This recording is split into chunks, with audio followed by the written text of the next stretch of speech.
বলেন ঠিক কি? বলে মুসলমান, দুনিয়া দুনিয়া দুনিয়া দুনিয়া দুনিয়া, কিসের দুনিয়া? কিসের বাড়ি গাড়ি, কিসের সম্পদ, কিসের টাকা পয়সা? আমার ভাইয়েরা, এই জন্য আমি আপনাদেরকে একটা কথা বলি। আল্লাহর নবী বলেন, দুনিয়া হাফেজ হতে পারো নাই, হাফেজের বাবা হয়ে যাও। হাফেজ হতে পারো নাই, হাফেজের বাবা হও, দাদা হও, নানা হও, শ্বশুর হয়ে যাও, কপাল খুলে যাবে। হাফেজ হতে পারো নাই, হাফেজ হতে পারো নাই, আলেম হতে পারো নাই, আলেমের বাবা হও, দাদা হও, নানা হও, শ্বশুর হও, কপাল খুলে যাবে।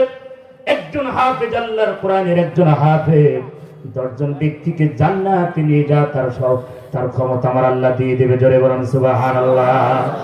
একজন আলেমের সম্মান আল্লাহ পাক কেমন দিবে? সম্মানিত ভাইয়ের আমার, আজ আমাদের হুজুরদের দেখলে, আলেমদের দেখলে চুলকানি বাড়ে।